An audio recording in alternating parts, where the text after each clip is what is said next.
CGTN, China Global Television Network.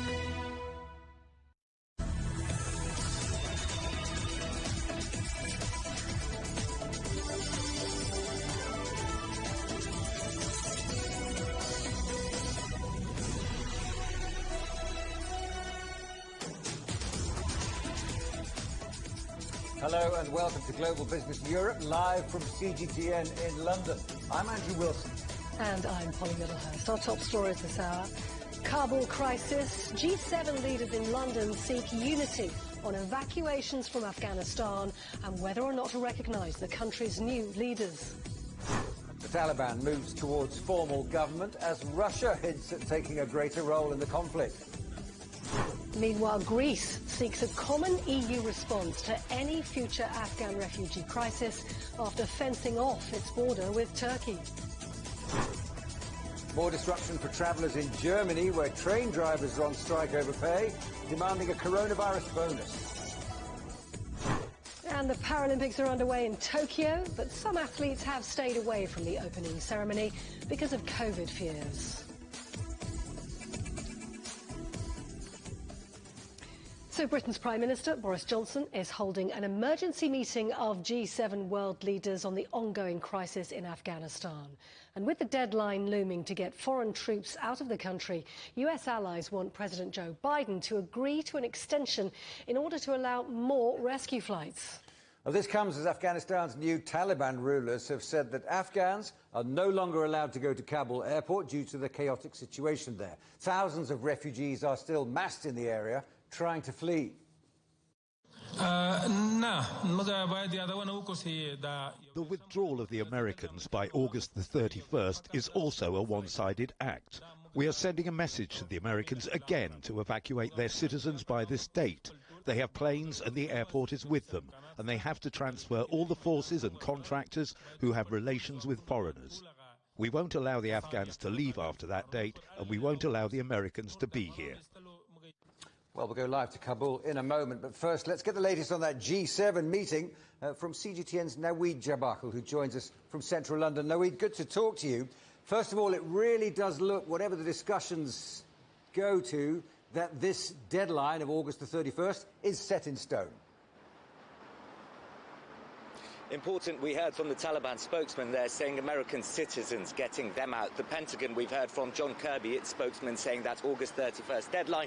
As far as the US defense team are concerned, that it can stick to that. President Biden, according to Reuters news agency, is expected to say the same when he addresses the nation in a press conference shortly.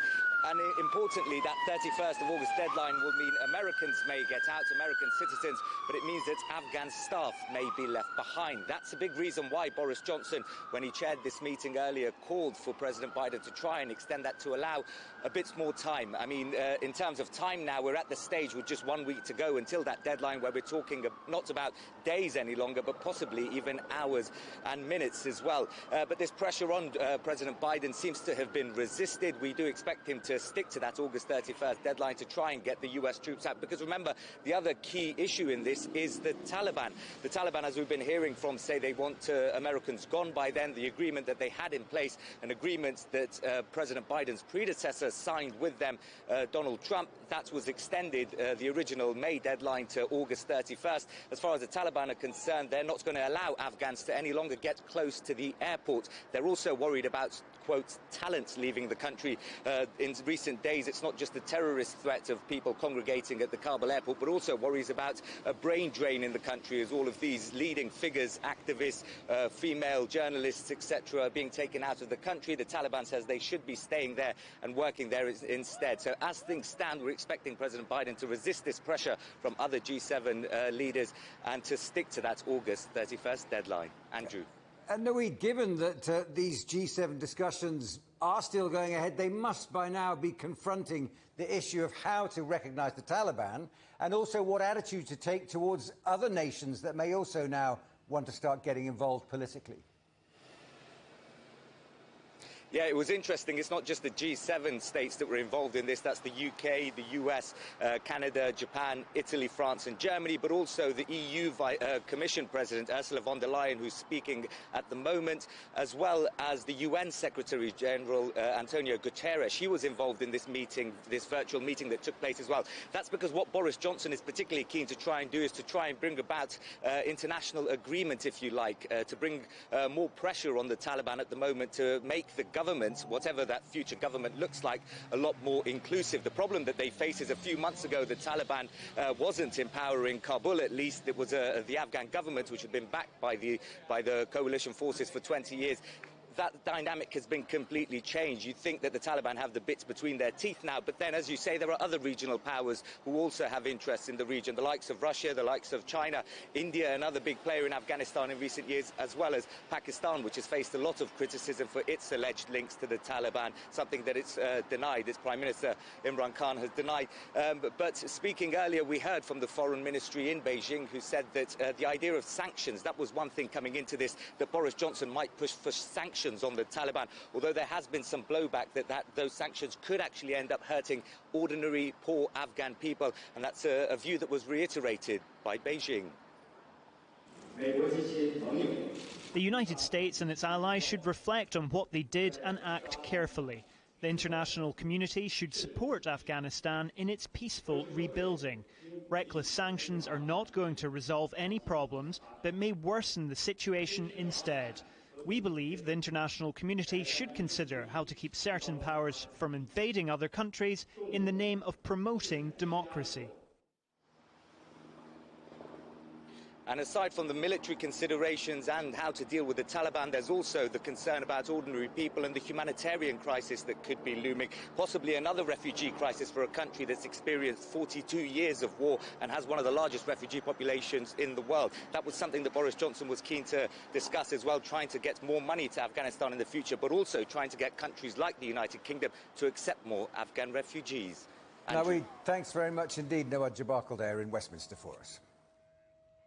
So, in Afghanistan itself, the Taliban has begun appointing ministers to their new government, according to local news agencies. Posts filled include ministers for the interior, education and finance. Get the very latest on this now by crossing to Kabul and talking to Zamarila Abbasin, who's there. So, various government posts filled, along with the head of the intelligence service as well. What more do you know about what's happened so far? Hello, Polly. The situation from the Taliban side, it seems like they're in very rush towards reforming a new government, and they say they've been working on different aspects of the society, political figures and parties to finally form the government that's tangible, and they said, we want development of Afghanistan. Zabiullah Mujahid, who appeared for the second time in a press briefing, also emphasized on the need of those who are just striving to evacuate the country, and they said the U.S. should stop evacuating Afghanistan. According to him, Taliban need them and the government need them for a better future for Afghanistan. He also emphasized the women's rights and had many pledges to women, journalists, media, and all the society and different categories of the country. And the most important one was they will build a stronger army than the previous one, including that they will recall the previous officers and NDSF members to rejoin a new army and NDSF. But also there are other issues who included, who Zabiullah Mujahid was referring to. He said that most of the ministerial reforms are already started, but he didn't point it out for much of them, no clear names, no nothing. But he said they will work towards an inclusive government because this is an essential step and they don't want to fight against anyone. Appointing to Panjshir Valley, he said they don't want fight with the resistance or anyone else. They want to solve the problem through negotiation, and at the same time adding that the Afghan society should be assured that they will have a better future under Islamic Emirate of Afghanistan. He had much more pledges, but the people in Afghanistan, after listening his words and this press conference that Zabiullah Mujahid had, still doubt them because they see a little bit differences according to the Taliban army. There have been reports from different provinces that they have engaged with different kind of violations, and that's why they doubt if Taliban's words and actions are getting along. What sort of sense are you getting that this will be an inclusive government? You mentioned there the rights of women, and indeed today the UN's been talking about the inviolable rights of women and girls being a fundamental red line. Could we see women and even minorities taking ministerial posts? The Taliban talked about women for a long time. Today, Zabiullah Mujahid was also pointing to these points. Polly, as Zabiullah Mujahid was talking and answering the question regarding women and their participation in upcoming government, he said that they will have an inclusive government in near future. That's why they say believe on this under Islamic Sharia, and the women would participate in education, higher education, and also in different factors of the society. While he was pointing to the political stage, he didn't mention these issues that whether the women will be included in the government or not, but he said it will be merit-based and the government will be inclusive as the international society is asking about. He said that Afghan people, political parties, and everybody should be assured about the Taliban pledges, and they will do this. While a question asked about women's joining their offices but avoided, Zabiullah Mujahid replied that it's not an accurate situation because some of Taliban army are not familiar with this situation. That's why he was pointing to his own army that's why they were afraid of their security and told the women to stay home till the situation get better, and that they will bring reforms in their own ranks, and that's something concerning. It seems like after that many were talking about this and said there is a gap between political and military Taliban, and that's of a concerning issue for everybody in the country. Zamarilai Abassine, thank you very much indeed. Well, as the Taliban moves towards creating a formal government, how many other nations around the world might recognise this new administration in Kabul? Pakistan has hinted that recognition may come in line with international consensus. Could others follow? It's a question I put to Ahmad Shah Katawazai, a former diplomat with the Islamic Republic of Afghanistan under President Ashraf Ghani. Pakistan, of course, they have a key role. They have influence over the Taliban, and they have been supporting the Taliban from the past 20 years. If they recognize the Taliban government, there will be other countries. They might also tilt towards that end because, of course, every country has its own interests. But with the European Union and the United States, they have certain demands. Their recognition will be conditions-based. They want an inclusive government, and also they want to see a moderate government, not like the one that the Taliban had in the 90s. So what are the chances of that? Do you think the Taliban will form a more inclusive style of government this time round? So far, the Taliban have been very smart on that with their PR strategy and Stratcom. They have been saying that they are working on an inclusive government where every Afghan can see themselves in that government. But it has been more than a week that there has been no substantial progress on that. Common Afghans, they still have that suspicion in their mind. They have been saying that they are working on an inclusive government, but practically we don't see any substantial progress on that side. What about resistance from inside the country, Mr. Katawazai? The Northern Alliance still has some support in the Panjshir Valley, and they're looking for international support as well from countries like France. Do you think there's a possibility still of some elements of a civil war continuing? Afghans are tired of the war. We have been in the war for more than 4 decades. Regarding the Panjshir resistance, I don't think that will work because already the country is in the Taliban hand. Currently, we don't see any chances of that resistance will succeed. Why? Because already Taliban have taken over all the country. They are already at the gates of Panjshir. They have besieged the province, and they have high morale at this time. And most importantly, they have a lot of resources, the resources that were provided to the NDSF by the international community, and particularly the United States. Currently, those resources are at the hands of the Taliban, majority of those resources.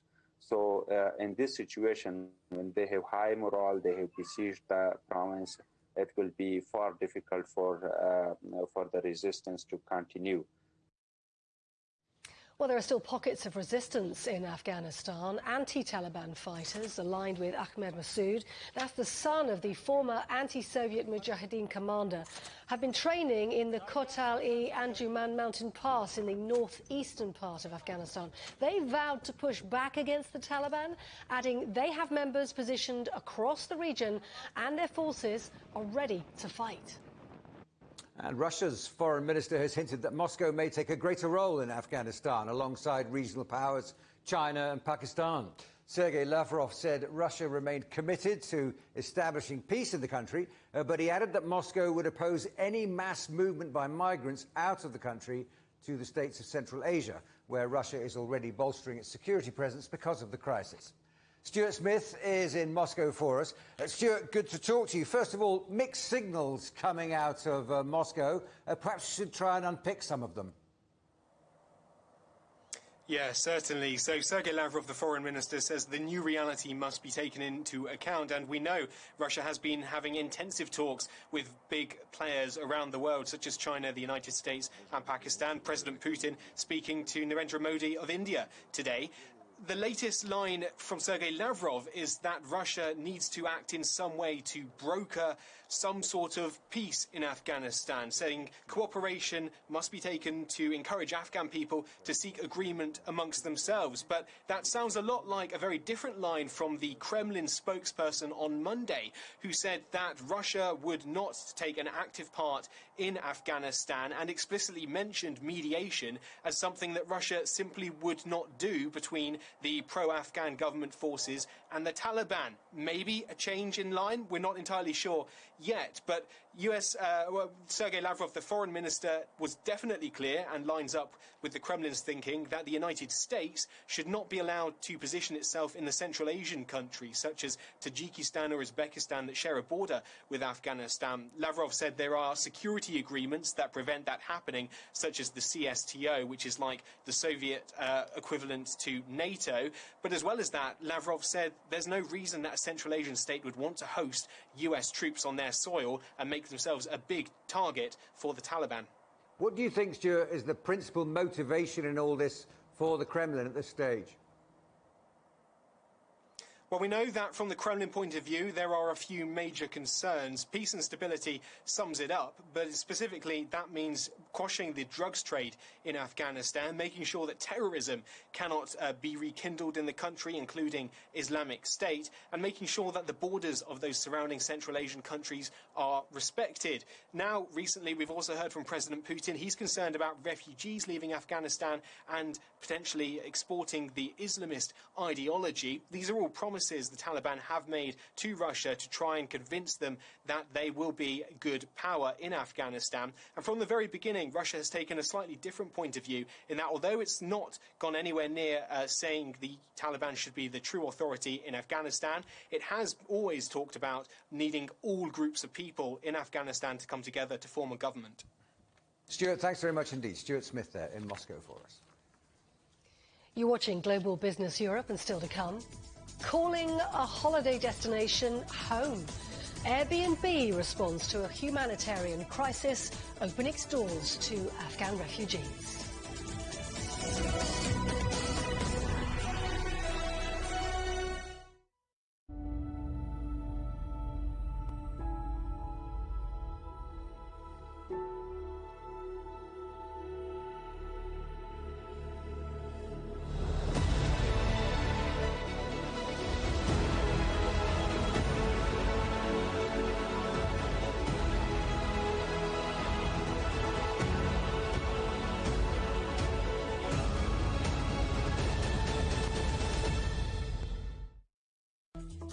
Search CGTN Europe wherever you get your podcasts to subscribe to The Agenda podcast. The Agenda with me, Stephen Cole, always gets to the heart of a story. Just subscribe today and listen now. Covering the world from 4 continents. A new horizon. Teams in Beijing, Washington, D.C., Nairobi, and London. Who connect, interact, and inquire to bring you the stories that matter to all. The Link, only on CGTN. Facing the unknown is always difficult. In a world in turmoil, it's easy to lose orientation. But when the storms come, we have to see the possibilities, reinvent, find new opportunities, discover a path forward.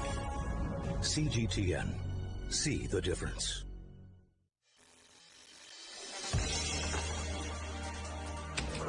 The world has changed under the pressure of the pandemic.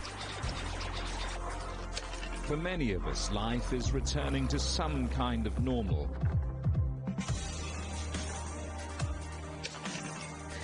As we're adapting to changes in all of our lives, let Global Business Europe be your guide to the new normal.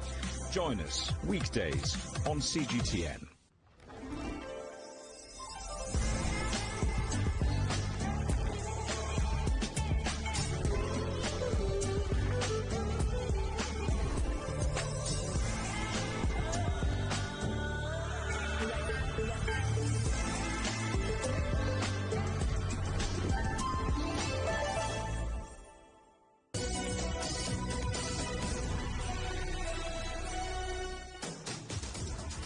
Hello there and welcome back. Remember, CGTN is available free to watch on all major digital platforms, on smart TV or online with Roku, Apple TV, Amazon Fire and Android TV, YouTube and Dailymotion. Also on CGTN.com and the CGTN app. And if you're in the UK, we're available 24 hours a day on Freeview. Germany's train drivers are on a 48-hour strike over wages, pensions and working conditions. It's the second time union workers have walked out this year. Ryan Thompson reports now from Frankfurt. Germany's railway network is once again at a standstill. Hundreds of trains cancelled, the ones running full to the brim. It's painful timing for millions of travelers hoping to enjoy August holidays. This is crazy with the trains. When they're canceled, they give us notices, but then there's no way to figure out how to get to go. I don't know if I'm going to catch my train today. There seems to be a Ersatz train at 2:14, so let's see if I manage to come to Berlin. It's not really clear what's happened. If they change the train, everybody's looking around, what do we do now? The reduced schedule is the result of an ongoing labor dispute between unions and the national railway operator Deutsche Bahn. It comes less than 2 weeks after an initial strike caused similar hassles.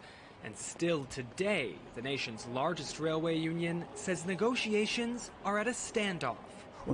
They must make a move, as is customary in wage negotiations. They must put a respectable offer on the table, and that's when we are ready to negotiate. So jedenfalls nicht. At the center of the dispute, questions over a coronavirus bonus for staffers. Similar payments have been made by other national railroads. The Deutsche Bahn says they're willing to pay up. This second strike is even more unnecessary than the first one. We want to talk about a coronavirus bonus during the negotiations, which would come into effect this year even. At the same time, we call on the union to call off the passenger train strikes. And it's looking increasingly unlikely that these negotiations will be resolved at any point during these strikes. The action actually started on Saturday with cargo trains and was extended to passenger services on Monday. They are set to eventually wrap up in the early hours of Wednesday morning, but it seems likely that more demonstrations will be on the horizon sometime soon. Ryan Thompson, CGTN, Frankfurt. Hong Kong shares rose in the 3 weeks as investors snapped up tech stocks following a recent sell-off over China's regulatory tightening. E-commerce giant JD.com jumped nearly 15% after it reported new users in the second quarter. Tencent surged 8.8%, while Alibaba bounced 9.5%. Chinese ride-hailing giant Didi has reportedly suspended plans to launch in the UK and Europe. The move is said to have been postponed by at least a year because of regulatory pressures at home over data privacy. The Uber rival had secured licenses to operate in Manchester, Salford and Sheffield as part of its drive to enter the British market. Staff working on the planned launches have been told they face possible redundancy. Germany has posted higher than expected economic growth. GDP grew by 1.6% in the second quarter. That's up from a previous estimate of 1.5%. The growth will come as a boost to the country, which has had a first quarter contraction of 2%. But supply chain worries and rising coronavirus infections may affect the annual outlook for the economy.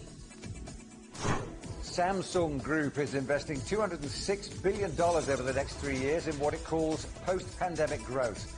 Samsung Electronics wants to expand its footprint in biopharmaceuticals, artificial intelligence, semiconductors and robotics. The South Korean conglomerate is already the world's largest memory chip maker, but it says it's seeking growth opportunities in new fields.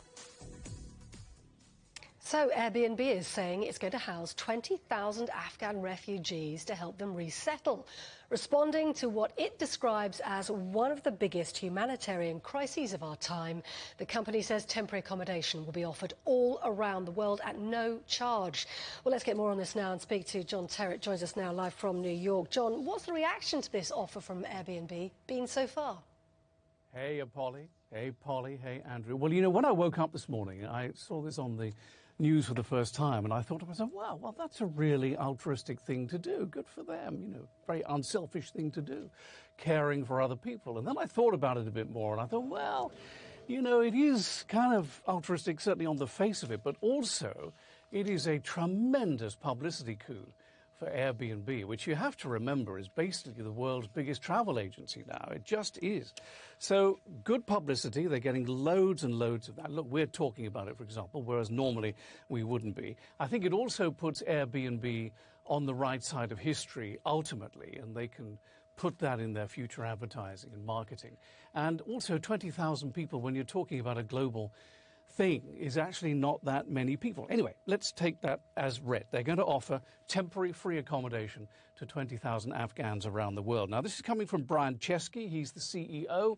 In 2015, Time magazine voted him one of the 100 most influential people in the world. And I hate him because he's only 39 years old. I mean, he's in charge of this amazing company, and he's only 39. His birthday is actually next week. Now, he says this is all going to be paid for from his own funds. He's worth about $11 billion, so don't feel too sorry for him. Also, Airbnb will move some money around to make sure that the Afghan refugees don't have to pay anything for their temporary accommodation, and also something called the Airbnb.org. Now, this is a refugee fund.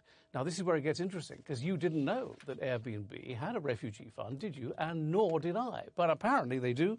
And all this is not really that new to them. It started back in 2012 when Hurricane Sandy smashed into New York and the East Coast. And they began asking members to offer their homes for people who were made homeless then. And they reckon in that time they've helped about 75,000 refugees, displaced people and homeless people for temporary accommodation, with temporary accommodation. And Chesky is now asking all the Airbnb members around the world to step up and offer their homes, not to holidaymakers, but to Afghan refugees, wherever they may be, as part of their open homes scheme, which they've been running now since 2017. Now, finally, I don't want to make too much of this, but it's important to report to you that there is here in America, on the socials right now, an element of fears of terrorists within the arriving Afghan refugees. And they arrived for the first time this weekend at Fort Bliss, which is near El Paso in Texas, in the south of the country. They came in at the weekend, and the socials exploded with, you know, who are these people? Are they terrorists? To be fair, I think we're going to see a lot more of that, certainly here in North America. To be fair as well, it's happening all over the world. I heard a radio report this morning about it happening in Turkey, in Istanbul right now, and other countries.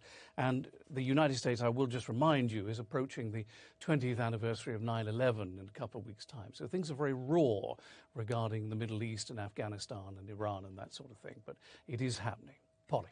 John, let's return our attentions to the market, shall we? They're continuing to soar in the US. Yes. How long is that going to last, and is it sustainable? Yeah, well, I have no idea how long it's going to last, but what I can tell you is that things have been going gangbusters here ever since yesterday, Monday, when the Food and Drug Administration approved the Pfizer-BioNTech vaccine for a formal, full approval. Now, let me tell you something. I've had the Pfizer vaccine in this arm. When you go and get the Pfizer vaccine, they give you a document, and the first thing it says on the top of the document in big, bold letters is, this vaccine is not approved for use. And you think, holy, what are they doing to me? And then you read down, and it says it is approved for emergency use only. So what happened yesterday was, now Pfizer-BioNTech out of Germany have this full approval. So that means, hopefully, fingers crossed, that more people who've been waiting for this full approval to be granted by the Food and Drug Administration will now start to roll up their sleeves and get the vaccine in their arms. Because, as you know, there's a real problem. About 30% of Americans are promising never to have the vaccine. So hopefully this will encourage them to do so. Anyway, the markets are up because of that. New records are bound. The Nasdaq is in record territory. The Dow's up about 34 points. Polly. John Terrett, thanks very much indeed. Always a pleasure. Now, Italy's anti-COVID Green Pass may have led to a backlash among some Italians who are keen to see social distancing rules being lifted in their country. But one enthusiast has gone a step further, and he's had his own personal QR code tattooed on his arm. Student Andrea Colonetta says he's decided on a permanent reminder of his COVID status, so his pass would always be with him. To see more, go to europe.cgtn.com. Still to come, crowded but nowhere to go. We look at the plight of Afghans stuck at the border with Pakistan.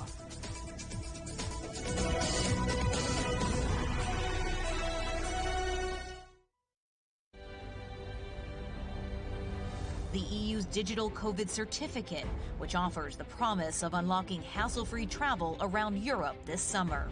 In less than 2 weeks' time, the Czech border will also open to all EU and Serbian citizens. 4.4 million Hungarians received their first dose of COVID vaccine. 18 and over can receive a COVID-19 vaccination, but it does come with conditions. Third wave will probably take longer to emerge. This vaccination centre is part of a massive effort to try and drive down the numbers of the new variant that was first identified in India.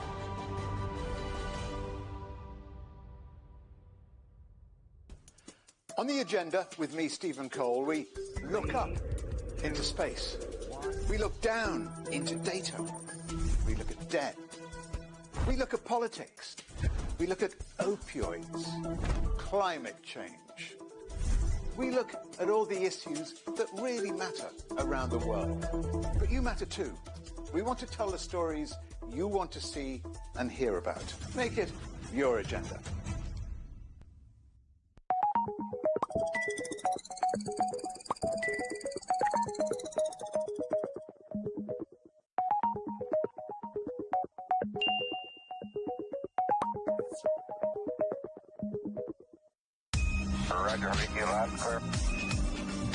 We can try out the wild and crazy ideas. Nothing can stop an idea whose time has come, and this idea is coming. I actually feel quite comfortable in isolation. We should all be very basic when we try to save the world. Oh, no. We hope it will happen. We have to live in hope. The agreement is signed. But what is the real deal now the UK has left the EU? For trade, for business, for the city, for ordinary people. Make sense of Brexit with CGTN.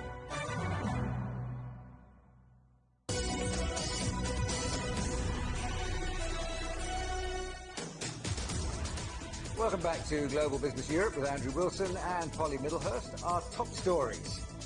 UK Prime Minister Johnson says G7 leaders have agreed to a joint approach to the evacuation of Kabul and a roadmap for engaging with the Taliban. And that comes as the Taliban, which has begun to form its government, ruled out any extension of the evacuations from Kabul airport. Well, let's bring you more now from Naweed Jabakel in London. He's been monitoring the outcome of that G7 meeting, which has been taking place. As we understand it, some lines coming out of that meeting. Are you getting a sense of what was achieved, Naweed? Yeah, quite a lot coming out. We're hearing from a lot of the world leaders who've been speaking in the past half an hour or so. Let's start with Boris Johnson here in London. He was chairing this virtual meeting, and he says the G7 group of rich nations have agreed a, quote, roadmap in how to deal with the Taliban. Some insistence that the Taliban will be featuring in the next government that takes over in Afghanistan. That's an important point to emphasise. But Boris Johnson said that the Taliban would need to allow safe passage, is what he called it, for people who wanted to get out of the country. Now, that may be an issue because we've heard from President Biden's defence chiefs recently, the spokesperson of the Pentagon, saying that the August 31st deadline will be adhered to. There is no indication that President Biden is going to push that deadline forward. It was what Boris Johnson wanted. It was what the French leader and the German leader wanted as well, saying they needed more time to get their citizens and Afghan staff who've helped with the war efforts in the past 20 years out of the country. Now, this decision that's been reported by Reuters and other US news agencies indicates that President Biden plans to move ahead with the rapid pace at which they're taking people out of the country. The latest figures puts it close to 70,000 people evacuated on US flights. That's a significant increase on just where it was about a week ago, really ramping up in recent days, almost 10,000 taken out each day. But President Biden insists that US citizens can be taken out. This is a decision we understand that he's going to go along with defense chiefs on, says that the Pentagon recommended this as well as the national security team. But it's not good news for everyone. I mean, lots of Afghans, as we've seen in Kabul airport, still trying to get in there. The Taliban, we've also heard from them in the past couple of hours. They say that no more Afghans will be allowed into the airport. It wants the US to stick to that deadline. It says it's had an agreement in place, and any breach of that will be a clear violation of the agreement that was in place. There were other leaders in this meeting. Angela Merkel, we've heard from in the past few minutes. She said that Germany will provide aid to Afghanistan, about 100 million euros. Now, just about a week ago, the German government said that it could restrict aid to Afghanistan, so that would be a significant change as well, not just looking to work with the Taliban, but looking to keep up humanitarian assistance. Another thing that Boris Johnson, who chaired this meeting today, was trying to push for. That's because there could be concerns about a refugee crisis coming out of events in Afghanistan. But really, I mean, the fundamental questions that are swirling around now is how to deal with this government that now looks like it's taken over in Kabul, pretty much in control of most of the country. The Taliban, it clearly has the upper hand compared to where things were just a few months ago. Now, this meeting, importantly, is the first time these leaders of the G7 nations have met since Carbis Bay here in the UK in June. I was at that meeting, and the communique that came out on the final day, lots of focus on Russia, on China in foreign policy. Afghanistan only mentioned in one paragraph. The 57th point on that final document agenda that was put out. Above it were issues like Belarus, Ukraine, the Sahel, Ethiopia and Libya. I think there will be lots of observers who will be looking and saying if these leaders were taking the Afghanistan issue a lot more serious a bit earlier, then perhaps the Taliban wouldn't have been in the position that they're in today. Back to you. Naweed Jabakel, thank you very much indeed. A fundamental red line. The UN Human Rights Chief has expressed deep concern over the treatment of girls and women under the Taliban. Michelle Bachelet warned the group that it must respect the rights of all Afghan citizens and show that it really has broken with the brutality of the past. She made the remarks at an emergency session on Afghanistan. And Lucy Huff joins me now live from Brussels. Lucy, good to see you. What have the envoys been saying today? Well, there has been grave concern about the situation in Afghanistan, and a number of envoys expressing the need for the UN to properly monitor the events on the ground. The UN's Human Rights Chief, Michelle Bachelet, spoke of a situation where she described summary executions of civilians, of a serious crackdown on the rights of women and girls who are prevented from accessing their schools, universities and workplaces, as well as the recruitment of child soldiers, all of which, she said, were serious violations of human rights laws. So let's hear from Michelle Bachelet speaking in Geneva earlier. In particular, we have also received credible reports of serious violation of international humanitarian law and human rights abuses taking place in many areas under effective Taliban control. They include, among others, summary executions of civilians and all the combat members of the Afghan National Security Forces. Restrictions on the right of women, including the right to move around freely and girls' right to attend school. Recruitment of child soldiers and repression of peaceful protests and expression of dissent. So hearing that from Michelle Bachelet speaking in Geneva, China took a different line. We had an accusation of the US and other Western forces, including Britain and Australia, for their own violations of human rights by military forces operating in Afghanistan over the last few years. Let's hear from China's ambassador to the UN in Geneva, Chen Zhu, speaking to that special session in Geneva.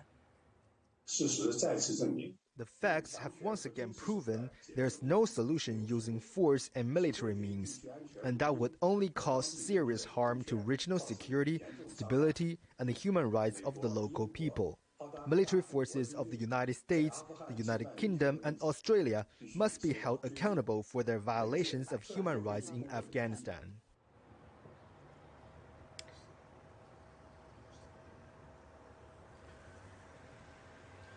Lucy, there's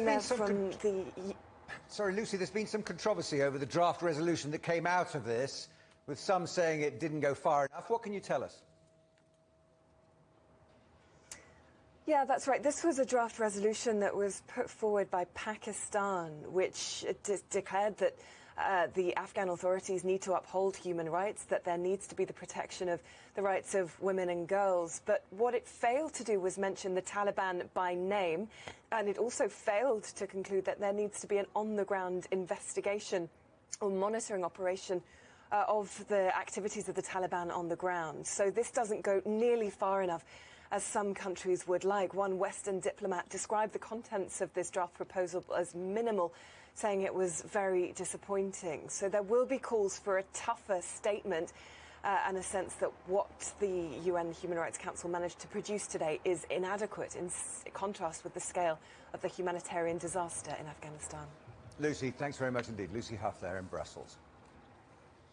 Well, Greece is calling for a common EU response to the crisis in Afghanistan, fearing a migration crisis similar to that was seen in 2015. The authorities say they just can't cope with any more refugees, since around 60,000 have stayed there in Greece in the last 6 years. Athens has already completed building on a 40-kilometre wall on its border with Turkey in a bid to keep any potential migrants out. Let's get the latest then from Athens on this and speak to Evangelos Sipsas, who's there for us, and just how much of a problem are the Greek authorities worried about this migrant crisis becoming? Well, this could be a big problem and worry the Greek authorities since it's bringing back memories of the 2015-2016 migrant refugee crisis here in Greece. These memories want to be deleted from their scenes, from their minds, something that they don't want to repeat again. The Greek Prime Minister Kyriakos Mitsotakis said yesterday that the European Union should take responsibility and support the countries neighboring Afghanistan in order to avoid a large migration flow from the country. But also, the Greek Prime Minister spoke with Tayyip Erdogan, the president of Turkey, on this matter.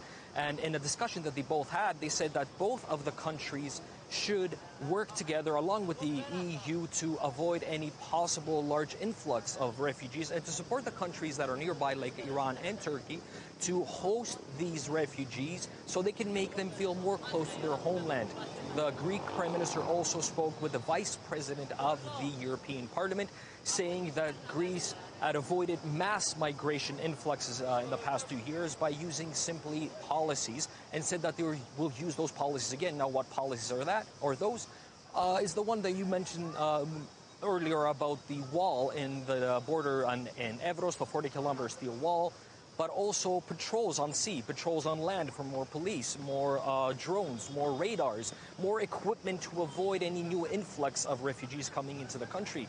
Now, Greece hosts about 40 to 50,000 asylum seekers from Afghanistan, which make the largest ethnic group of migrants in the country. But on the other hand, Turkey hosts 500,000 of them.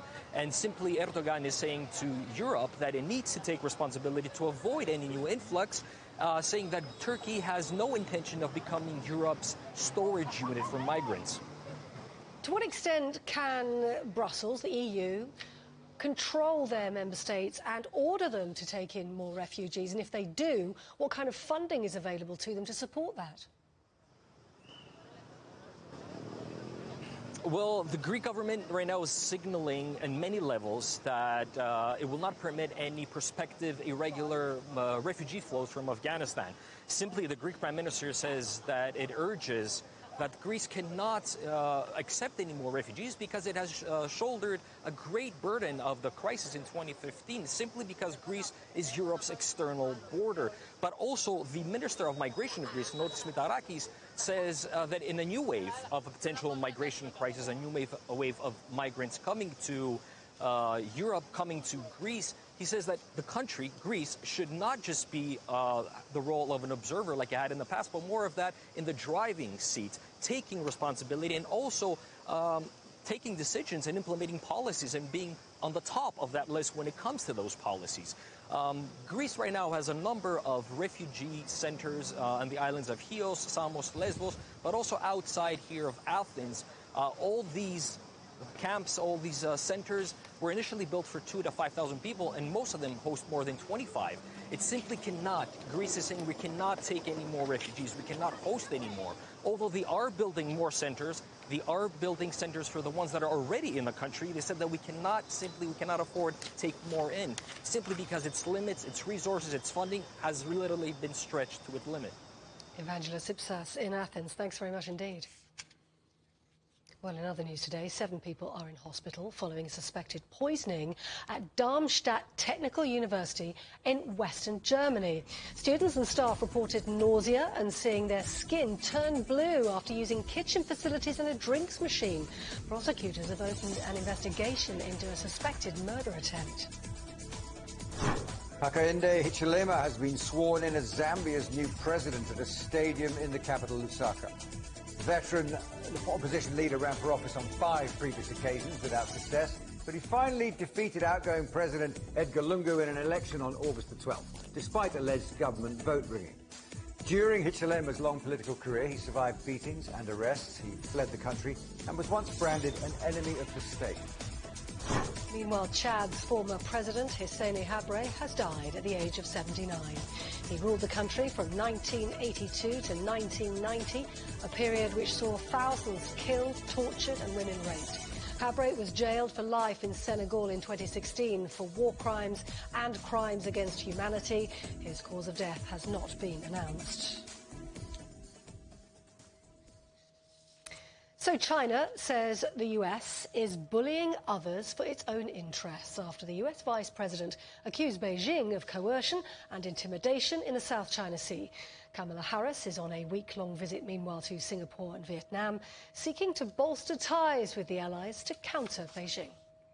Beijing's actions continue to undermine the rules-based order and threaten the sovereignty of nations. The United States stands with our allies and partners in the face of these threats.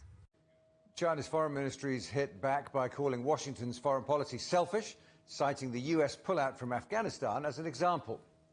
The US can come and go anywhere it pleases and doesn't need to seek the international community's opinion, not even those of its allies.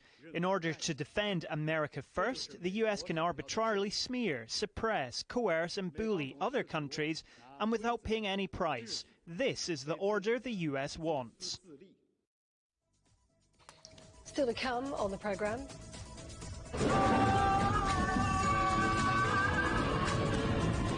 Ride the movies and live the adventure. Brace yourself for a first taste of the world's largest Universal Studios theme park in the Chinese capital.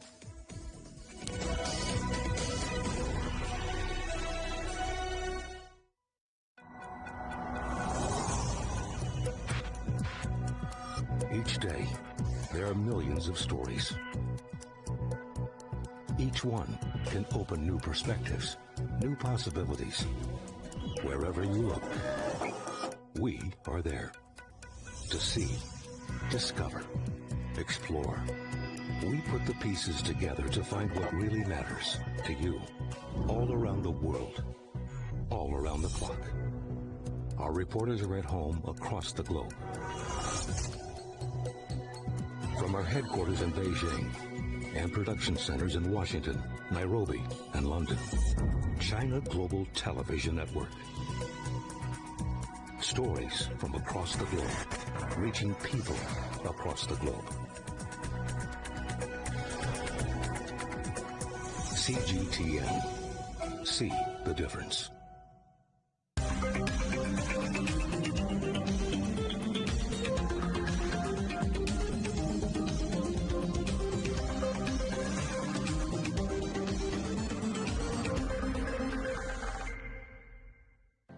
Mari, what would you say is a good question? Stephen, I'd say it's one where there's always more than one answer. The Answers Project is a new podcast series from CGTN Europe. With me, Stephen Cole. And me, Mari Beveridge. In each episode, we'll take a complex question. And with the help of some of the world's foremost experts, shine light on some of the answers. So join us for The Answers Project. Available wherever you get your podcasts.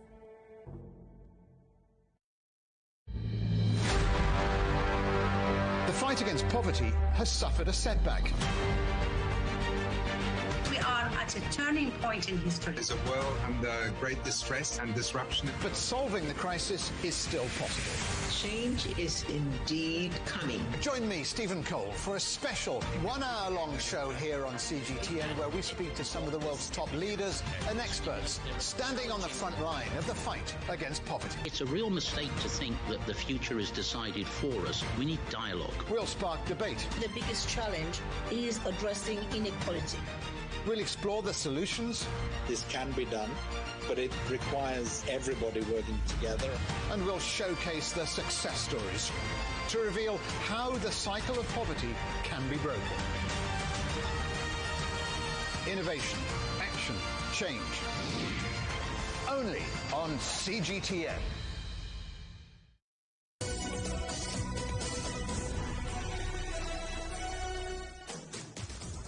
Welcome back. The 2020 Paralympics Games are underway in Tokyo as Japan continues to struggle from its worst wave yet of COVID-19. And China topped the medals table for the Olympics early this month, and now their Paralympic team is hoping for another strong performance. Phoebe Amoroso reports now from Tokyo. The Paralympics opening ceremony kicked off with the theme "We Have Wings" to symbolize Paralympic athletes overcoming adversity no matter which way the wind blows. And that is a particularly fitting theme given the pandemic and that these games have already been delayed by 1 year. Zhang Heidi, who is the head of the Chinese Paralympic delegation, has said the pandemic has taken a toll on athletes' training and their mental states, but no stone has been left unturned in the pursuit of excellence. And China has been consistently a strong performer at the Games. They have topped the medal tables at every game since Athens 2004. This time they're sending over 250 athletes. Over 50% will be female, and that's more than the IPC stated overall of 40.5%. Just to name a couple of athletes to keep an eye on, Wu Chunyan, who is an archer, she won a gold medal at Rio in 2016, but this time she will be coming up against her fiercest rival, the Iranian Zara Nemati, so that could be something something worth watching out for. Then there's Zhang Yuyang, who is just 16, but an absolute champion swimmer. She's a favourite for the butterfly and freestyle events. She broke her first world record at age 14. Many are expecting great things for her in these games. Well, with the opening ceremony, it was, of course, a scaled-back affair, and we did see New Zealand pull out of the ceremony, saying that the risk from COVID-19 was too great and that exposing their athletes to a large number of people from different nations was against the guidelines they put in place for COVID-19.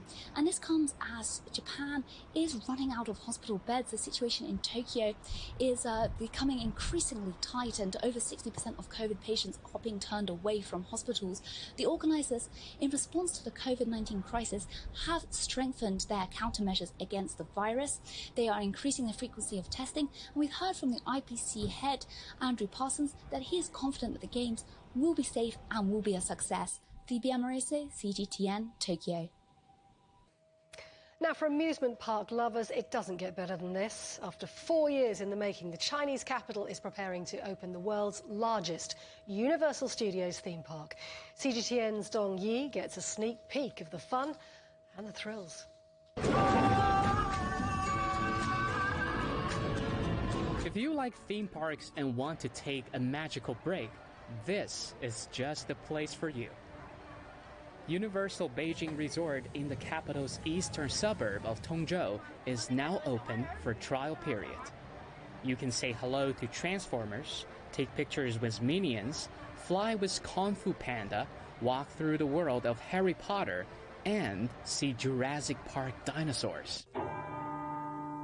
Universal Beijing Resort is so far the largest in scale worldwide, featuring 14 super large attractions and 7 themed areas, including the first ever indoor Kung Fu Panda Land. You can pick your favorite character on a Chinese-style carousel and eat at Mr. Ping's Noodle House to find your inner Kung Fu master. Before entering the park, visitors are required to scan their health QR code, have their body temperature checked, and undergo security checks. Face masks are mandatory at all times. Early visitors say they feel very safe and welcome. I feel pretty safe because everyone wears a mask, and hand sanitizers are available across the park. You see 1 meter apart signs everywhere. After the opening, the park is expected to receive 10 to 12 million visitors each year, and officials are doing their best to ensure their safety during the pandemic. You know, I would have to say the key focus of anything we're doing right now is to ensure the safety of guests and make sure we have proper pandemic controls in place. We recognize what an important time it is right now in China to control the virus as well as to open safely. If the trial operation goes well, Universal Beijing Resort will fully open later this year. Dong Yi, CGTN. It's just been announced that the Rolling Stones drummer Charlie Watts has died at the age of 80. He'd recently withdrawn from the band's upcoming US tour due to illness. Known for his jazz-influenced rock drumming, Watts was an original and constant member of the group, which formed in 1962. He died in hospital in London. You're watching CGTN. Let's bring you up to date with the latest headlines then. The UK Prime Minister Boris Johnson says G7 leaders have agreed to future engagement with the Taliban, but they must allow people to leave the country, he said. The number one condition we're setting as G7 is that they've got to guarantee right the way through August the 31st and beyond, safe passage for those who want to come out. Well, that came as the Taliban, which has begun to form its government, ruled out any extension of the evacuations from Kabul airport. That's it for Global Business Europe. Thanks very much for watching. More on all our stories, of course, at europe.cgtn.com. And do follow CGTN Europe on Twitter, Facebook and Instagram. We're also on smart TV apps, Roku, Apple TV, Amazon Fire and Android TV, YouTube and Dailymotion, CGTN.com and the CGTN app. And if that isn't enough, we're 24 hours a day in the UK on Freeview. Easy for you to say. Coming up next on CGTN Africa Live. We'll see you tomorrow, same time, same place. From all the team in London, goodbye. Bye-bye.